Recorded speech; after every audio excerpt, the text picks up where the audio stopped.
قافين اتفاق خرالا فإرمي والمرسي فنو. السلام عليكم ورحمة الله وبركاته. جزاك الله خير دكتور زاكر نايك. جزاك الله خيرا دكتور زاكر نايك.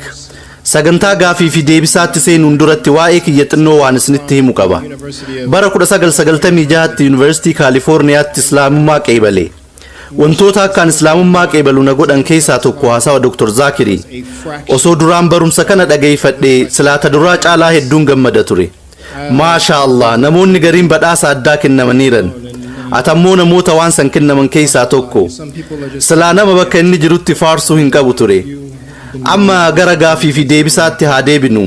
yeroo kana haala gaarii fi saffisaan itti fayyadamuudhaaf namuu gaafii isaa mata duree irratti qofa akka xiyyeeffatu gaafadha.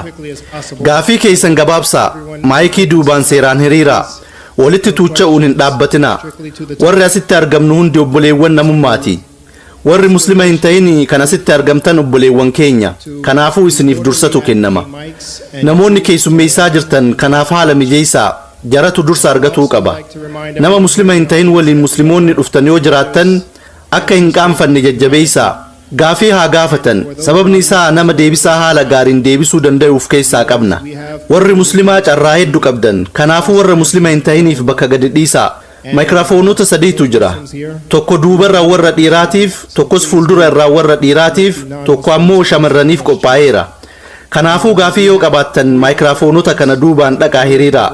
gaaffileen bifa barreeffamaatiin dhufan carraa lammaffaatu kennamaaf. dura irratti gaaffilee karaa maayikiraafoonotaatiin gaafatamantu deebisaan itti kennama. nama muslima hin ta'in kan haasawa guutuu obsaan dhageeffatee gaafii gaafatuudhaaf eegaa jirutu jira. kanaafuu maayikii warra dhiiraa kan fuuldura irra jirurraa hin jalqaba. obboleessa maqaa keetii fi dalagaa kee ibsiitii gaafii keetis gabaabinaan itti aansi. And he waited this entire talk to ask his question. So at this time, I will go to the front mic in the males section and ask the brother to please state your name, your occupation, and then briefly state your question. Good evening, everyone. My name is Aditya and I'm doing my final. Akkam ooltan isaniin cuftinu maqaan kiyya Adaatiyaa jedhama. chaayinaatti barata injiinaringii waggaa xumuraati. hordofaa amantaa hinduu ta'ullee gaafii tokko ka islaamummaa wal qabatu tokko yeroo dheeraaf gaafatu barbaadaa ture. gaafii kanaaf ammoo namni Dr. Zaakir Naayik caalaa deebii naa kennu hin jiru. akkuma dubbii kan keessatti ibsitetti quraanii kabajamaan waggaa 1400 dur barreeffame. kitaabota rabbiin buufaman keessallee irra caaluu fi ammayyaawaa akka ta'e himti. kanaafuu gaafii lamsiif qaba. maaliif jalqabumayyuu kitaabi isaa kan hunda caalaa ta'e kan ergama jalqabaatti buusuu dhabe? beekumsa hunda caalaa kan ilma namaa kennuudhaaf maaliif kan cufture? gaafiin kalammeessolleen kanumaa walitti hidhata. quraanii waggaa 1400 dur barreeffamu isaa dursee ilmi namaa waggoota 1000 lakkaa'amaniif dachiitanir jiraatee jira. kanaafuu rabbiin hunda caala rahmat qabees ta'e beekumsa hunda caala nuuf kenn kan maaf isaaniifis kennuu dhabe? galatoome. The brother asked a very good question, very relevant question. obboleessi gaafii gaarii fi barbaachisaa gaafate. gaafii lama gaafate. gaafiin lameenuu deebisaa walitti dhiyaate qaban. rabbi subhaanahu wa ta'aalaa maaliif wahyii xumuraa fi goolabbii tana waggaa 1400 dura buuse? maaliif guyyaa jalqabaa buusuu dhabe? gaafiin lammeessootis tanuma duraatti wal qabatti. ummanni waggaa 1400 dura jiraataa ture maal mudata? qur'aana akka harkatan hin godhamne. kanaafuu rabbi akkaan rahmata qabeessa eegate akkaan arjaa eegate ummanni duraan ture sun rahmata kanarraa akka hongawan maaliif godhaman? gaafii bareedduudha. deebisaasiif kennuuf fakkeenya tokkoon fayyadama. fakkeenyaaf ilmi kiyya abbaa akkaan doktora ta'uu barbaaddaami maaliif oolmaa daa'immanii sadarkaa duraa sadarkaa lammaffaa achi booda kolleejjii akkaan baradhu dirqama narratti goota? maaliif qajeeluma kolleejjii meedikaalaa seenee akkaan baradhu nan goone je'ee na gaafate. an ammoo ilmi kiyya doktora fayyaa akkanaaf ta'u yoon barbaade qajeela kolleejjii meedikaalaa isa galchuun qabu. dura bu'uurri isaa sirriitti ijaaramuusaa adda baafatuun qaba. dura barumsa oolmaa daa'immanii baratuu qaba. itti aansuun mana barumsa idilee seenee sadarkaa duraa fi lammadaa baratee qormaata dabruu qaba. yoo qormaata saniin dabree bakka saniif ni mala ja'amee itti amaname qofa kolleejjii fayyaa seena. haaluma wal fakkaatu rabbiin ol aane kan wantoota nuti arkuu hin dandeenye hunda beeku kan beekumsa waa hundaatuu qabu waa'ee ilma namaatis ni beeka qur'aana keessa suuraa ra'ad suuraa 13ffaa aayaa 38 irratti likulli ajalin kitaab jedhe yeroo hundaaf kitaabaatu jiraa jedhe qur'aana keessatti kitaabni afur maqaan isaanii himamee jira tawraat zabuur injiil fi qur'aan haa ta'u malee kitaabban hedduun buufamanii jiran rabbi ilmi namaa guddachuu yookiin qaroomuu akka qabu ni beeka qur'aana yeroo jalqabaatti yoo buuse yeroo nabi aadamitti alayhi salaam yoo buuse ilmi namaa yeroo san jiru dhaamsa san hubatuu akka hin dandeenye ni beeka sababa kanaaf waxyii qur'aana dura buufame kan injiil ja'amu keessatti kan arra macaafa ja'aniin nuti macaafni amma jiru kun guutumatti injiila jenneen amannu garuu macaafa keessa bakki gariin tarii dubbii rabbii ta'uu danda'a macaafa san keessatti wangeela yohannis boqonnaa 16ffaa lakkoofsa 12 hanga 14 irratti Iyesuus Kiristoos nageenyi rabbii irratti haa jiraatu an silaa waaniin isinitti himu hedduun qaba garuu isin amma waan kana ba'achuu hin dandeessan inni hafuurri dhugaa wayita dhufu inni gara dhugaa hundumaa isin qajeelcha waan dhufuuf deemu isinitti hima inni maqaa kiyyaaf ulfina kannaa jedhe yeroo sanitti Iyesuus Kiristoos dhaamsa san ni beeka ture garuu ummanni isa waliin jiru san dhaamsa san hubatuu akka hin dandeenyees ni beeka kanaafuu ergamaan xumuraa wayita dhufu waan if dura mudatu isinitti himaa je'ee hordoftoota isaatti hime kanaafuu haaluma wal fakkaatu rabbiin ol aane ilmi namaa waxyii xumuraa fi goolabbii kan ta'e qur'aana yoom akka fudhatu danda'u ni beeka sunis waggaa 1400 dura ta'e As far as the second part of the question is concerned, gara gaafii teetan lammadaatti hoggaa dhufu namoonni qur'aana dura jiraatan maal mudatan jette ilmi kiyya mana barumsa sadarkaa duraa yoo seene qormaata meedikaalaa hin qormaatamu if he goes to higher school, inni qormaata sadarkaa duraa madaalu qormaatama gara sadarkaa lammaffaatti yoo dabrees gaafii sadarkaa lammaffaatu kan namaaf itti aansuun kolleejjii achirraayis kan birootti tarkaanfachaa deema waliigallee from the first kanaafuu haaluma wal fakkaatuun dhaamsi bu'uuraa kan rabbi kitaabban hunda keessa kaa'e waxyii jalqabarraa kaasee hanga waxyii xumuraatti jiru wal fakkaataadha sunis rabbii tokkichatti amanuudha isa malee qaama biraa gabbaruu dhabuudha ergamaa jalqabaa nabi aadam alayhi salaam irraa kaasee nuux ibraahim muusaa ciisaa muhammad nageenyi rabbii hunda isaanii irratti haa jiraatu waanuma tokko barsiisan sunis tokkichummaa rabbiitii fi tawxiida inshaa Allah waa'ee tokkichummaa rabbii fi tawxiidaa xumura koonferansii kanaa irratti nin dubbadha deebisaasiif kan jeetiin abdadha hope that answers the question. gaafii keetiif galatoomi namni muslima hin ta'in kan gaafii gaafatu jira hayyee maayikii warra dhiiraa kan duubaan jiru irraa fuuna obboleessa maqaa kee fi dalagaa kee nuu ibsi itti fufi Could you please state your name and your occupation, please? Good evening everyone, my name is Sanjeev. Akkam ooltan hundi keessan maqaan kiyya Sanjii jedhama kaampaanii laandimaark jedhamu keessa bulchiinsa keessaan hojjedha islaamummaan wal qabatee gaafilee muraasaan qaba garuu gaafii lama gaafatuun barbaada islaamummaan lammada dhalachuutti amanaa gaafiin lammaffaa ammoo islaamummaa keessatti if ajjeesuun dhoorkaadha namoonni hedduun paakistaanii fi biyyoota arabaa keessatti boombii ifitti hidhuudhaan dhoosanii namoota hedduu ajjeesutti jiran eenyuutu waan akkanaatti isaan kakaase dhuguma isaan islaamummaa hordofaa jiranii eenyuutu isaan kakaase gaafiin tiyyatana Who are the people they are motivating them? Whether they are really following the Islam or who is motivating them? That is my question, sir. The brother has two questions.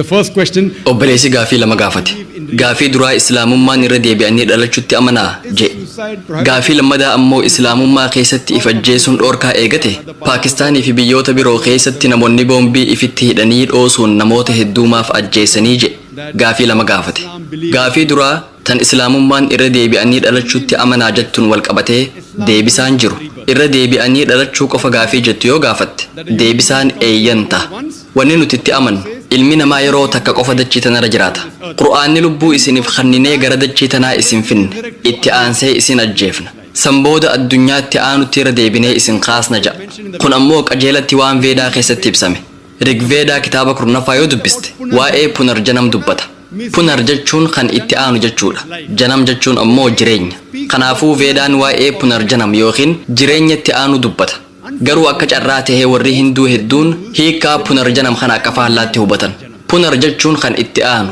janam jechuun jireenya nuti musliimoonnis jireenya itti aanutti ni amanna punarjanam ja'amus irra deebi'anii dhalachuu ja'amus rakkoon qabu haa ta'u malee warri hinduu hedduun filosoofii samsaaraa ja'amutti amanan jechi kun jecha afaan sanskiriit hoggaa ta'u samsaaraa jechuun dhalachuu du'uu dhalachuu du'uu dhalachuu du'uu jechuudha irra deebi'anii ka'uu jechuudha.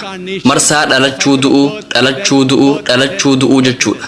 Yaanni samsaaraa yookiin irra deebi'anii ka'uu kun Veedaa keessatti bakka takkatti illee hin argamu. Wanni isaan akka ragaatti dhiyeessan yaada Baagawaad Giitaa boqonnaa 2 lakkoofsa 22 irratti argamu kana. Akkuma ilmi namaa uffata moofaa ifirraa baasee haarawa uffatutti, lubbuunis qaama moofaa ifirraa darbitee qaama haarayaan dhuftii ja'a. Yaada kanaan wal qabateetis Baagawaad Giitaa hin mormu. Upaanishaad keessatti ibsamee jira. Akkuma buuqataan meerarra deemee meera biraatti cahaja'utti, lubbuunis qaama biraa fudhatti yaada jedhu yoo ta'e rakkoon qabu. Hiikkaa kitaaba Veedaa yoo fudhatte, waa'ee irra deebi'anii dhalachuutii miti kan dubbatu. Waa'ee punarjanam jireenyatti aanuu qofa dubbata. Islaamummaanis waanuma wal fakkaataa dubbata. Garuu hayyoonni Hinduu hedduun hubatuun itti ulfaate. Ilmi namaa akkamitti rakkoo waliin dhalata? Ilmi namaa akkamitti naafa tahee dhalata? Gariin namaa fayya qabeessa tahee dhalata. Gariin ammoo naafa tahee dhalata. Gariin maatii dureessaa keessatti dhalata. Gariin maatii hiyyeessaa keessatti dhalata. Warri Hinduu haala kana haqa dabsuu jedhaniin Rabbiin akkamitti haqa akkanatti dabsa yaada jedhurraa ka'anii tiyoorii saamsaaraa jedhu karaa godhan. Tiyooriin kun Veedaa keessatti bakka takkatti illee hin argamu. Veedaan kitaabota amantii Hinduu keessaa isa irra ol aanaadha. Amantii Hinduu keessa kitaabota Simiritii fi Shuritii jedhamantu jira. Simiritii jechuun kitaabban ilma namaatiin barreeffamani. Shuritiin ammoo Veedaa fi Uppaanishad kan of keessaa qabuu fi dubbii Rabbiiti jedhamanii fudhataman. Namni gariin maaf maatii dureessaa keessatti dhalata. Gariin maaf maatii hiyyeessaa keessatti dhalata. Gariin fayya qabeessa, gariin fayya dhabeessa maaf ta'a. Yaada kanaaf deebisaa argachuun waan itti ulfaateef tiyoorii saamsaaraa jedhamu kana tolfatan. Islaamummaan wal qabatee Qur'aanni suuraa mulku suuraa 67ffaa aayaa 2 irratti alladhii khalaqa al-mawta wal hayaata Rabbiin isa du'aa fi jiruu uume kamii keessantu dalagaa akkaan tolchee dalaga jechaa laaluufi jedhe. Jireenya amma jiraataa jirru kun isatti aanuuf qormaata. Nuti daa'imni hundi badiirraa qulqulluu tahee dhalata yaada jedhutti amanna. Macsuum tahee dhalata. Fayya dhabeessa ta'us, fayya qabeessa ta'us, maatii dureessaa keessatti dhalatus, maatii hiyyeessaa keessatti dhalatus qulqulluu tahee dhalata. Rakkoon hundi ilma namaatiif qormaata. Akkuma Rabbi Qur'aana keessatti suuraa Baqraa, suuraa 2ffaa aayaa 155 irratti, akkasuma suuraa Anfaal, suuraa 8ffaa aayaa 28 irratti ibsetti, sodaan, beelaan, qabeenya isinirraa hir'isuun, namni isinirraa du'uun, akkasuma midhaan isinirraa baduun isin qormaatuuf jiraannaa jedhe. Suuraa Anfaal suuraa 8ffaa aayaa 28 irratti horiin keessanii fi ilmaan keessan fitnaadhaa jedhe. Bakka tanatti wanni hubannu Qur'aanni ilmaan keessan qormaata nuun jechaa jira. Daa'imni tokko yoo naafa tahee dhalate, daa'imni sun abbaa fi haadha saniif qormaata. Abbaa fi haati namoota gaggaarii ta'uu danda'an, namoota Rabbii isaaniitti amanan ta'uu danda'an. Tarii Rabbi qormaata dabalataatiin isaan qormaatuu barbaade ta'a. Daa'ima naafa tahe eega isaaniif kanneen booda abbaa fi haati sunniin Rabbitti ni amanan moo ni kafaran kan jedhu laaluuf qormaata kenname ta'a. Rakkoon takka ilma namaa wayita tuyxu. Rakkoon sun tarii adabbiidha yookiin qormaata. Wanni gaariin tokko yoo jireenya kee keessatti si mudate tarii wanni sun badhaasa yookiin qormaata. Kana jechuun yoo rakkoon takka nama tokko mudatte wanni sun adabbiidha jechuu miti. Tarii adabbii yookiin qormaata ta'uu mala. Wanni gaariin jireenya kee keessatti yoo si mudate tarii badhaasa yookiin qormaata ta'uu danda'a. Bakka ilmoo naafaa tanatti Rabbi abbaa fi haadha san qormaataa jirata. Tarii rakkoo tana boodaas Rabbitti ni amanan ni laata. Daa'imni rakkoo qabu eega dhalateen booda maatiin muslimaa amantii laafaa qaban maaliif daa'imni kiyya qofti rakkoo waliin dhalata? Maaliif daa'imni kiyya qofti dhibee waliin dhalata yoo jette Rabbi si qormaatutti jira. Namoonni amantii gaarii qaban Rabbiitu kana murteesse. Ta'us Rabbi ni galatoomfannaa ja'an. Yoo qormaanni guddaa ta'e badhaasnilleen akkasumatti guddaadha. Qormaata digirii jalqabaa dabruun salphaadha. Garuu qormaata MBBS dabruun haalaan ulfaata. Qormaata MBBS ja'amu bira dabarraan maqaa kee duraan kabajaa Dr. Joe itti dabalan. Sadarkaa guddaadha. Adaduma qormaanni dabaluun kabajaanis dabala. Kanaafuu Rabbi namoota garagaraa haala garagaraatiin qormaata. Daa'ima haala sanniin dhalate warri Hinduu akka jedhu daa'imni kun jireenya isaa kan duraanii keessatti haraam waan dalageef naafa tahee dhalatee ja'an. Waan kanaaf ragaa biraa dhiheessuu dadhaban. Yoo waan gaarii daleeyde fayya qabeessa taatee dhalatta. Kanaafuu warri Hinduu yaanni isaan dhiheessan ilmi namaa jijjiiramaa dhalata. Akka Hinduutti uummanni dachira jiru hundi obboleessa keeti. Yeroo tokko tokko bineensaas taatee dhalatu dandeessa. Yeroo tokko tokko allaattii taatee dhalatta. Yeroo tokko tokko hantuuta taatee dhalatta. Yeroo tokko tokko ammoo balballaa yookiin bararoo taatee dhalatta. Yeroo tokko tokko ilma namaa taatee dhalatta. Ilma namaa tahanii dhalatuun sadarkaa isirra gaariidha. Akka ilma namaatti yeroo 7 dhalatta. Waa'ee qormaataa irratti yaada kennuun waan itti ulfaateef filosoofii kanaan dhufan. daa'imni maaf hiyyeessa yookiin dureessa tahee dhalata maaf fayya qabeessa yookiin dhabeessa tahee dhalata ja'anii gaafatan haaluma wal fakkaatuun namni hiyyeessa tahee dhalates qormaatamutti jira dureessi zakaa kennuu qaba namni qabeenya hisaabaa ol yookiin waa warqii giraama 85 bituu ol kuufatee qabu qabeenya qabu keessaa dhibbeentaa 2.5 waggaa waggaan zakaarraa kennuu qaba hiyyeessi qormaata kanaan qabxii guutuu argata hiyyeessa waan ta'eef waan kannu waan hin qabneef dhibba keessaa dhibba argata nuti garuu laalaa kana hiyyeessa namaan jenna hiyyeessi gama zakaatiin dhibba keessaa dhibba argata dureessi yoo guutumaan guututti ifirraa kanne innillee ni argata garuu kun akkas ta'uu qaba je'ee zakaa walakkaa qofa yoo kanne qabxii hir'uu argata tarii zakaa guutumaan guututti hin kannu ta'a qormaataatu jira haa jennu qormaanni sun ammoo laafaa yookiin ulfaataadha ni gadditammoo ni gammaddan hiyyeessi gama zakaatiin dhibbarraa dhibba argata kanaaf ergamaan rabbii sallallahu alaihi wasallam dureessarra hiyyeessaatu jannata seenuuf carraa guddaa qabaa ja'an nuti garuu laalaa hiyyeessa namaan jenna nuti hundi isaaf gaddina silaa gadduun hin barbaachisu kunoo gama zakaatiin dhibbarraa dhibba argatee jira dureessi garuu sadaqaa kennuu qaba zakaa kennuu qaba qabeenya argate sanirraa ni gaafatama akka islaamaatti dachii tanarratti yeroo takka qofa dhalanna takka duunaan guyyaa qiyaamaa kaafamna saniin irra deebi'anii dhalachuu yoo jettee rakkoon qabu punarjanam jettee yoo yaamtees rakkoon qabu nuti jireenya du'a boodaa jennee yaamna garuu haasa'umaaf jecha waan hayyoonni hinduu ja'an osoon sirraa fudhee yeroo tokko tokko bineensa yeroo tokko tokko ilma namaa taatee dhalatta yaada je'u haa fudhannu obboleessa gaafii takkaan si gaafatu barbaada wagga waggaan lakkoofsi ilma namaa kan dhalataa jiru dabalaa jira moo hir'ataa jira dabalutti jira moo hir'ataa jira dabalutti jira baay'ee gaariidha hammeenyi dachii irratti ilma namaatiin dalagamaa jiru hoo dabalaa jira moo hir'ataa jira I can't hear you. san dhageenye hir'ataa jira moo dabalaa jira maal jette dabalaa jira Increasing. dabalutti jira baay'inni ilma namaa dabalaa jira hammeenyis dabalaa jira osoo filosoofii warra hinduutiin walii galleehuu silaa adada hammeenyi dabaluun lakkoofsi ilma namaa hir'atu qaba ture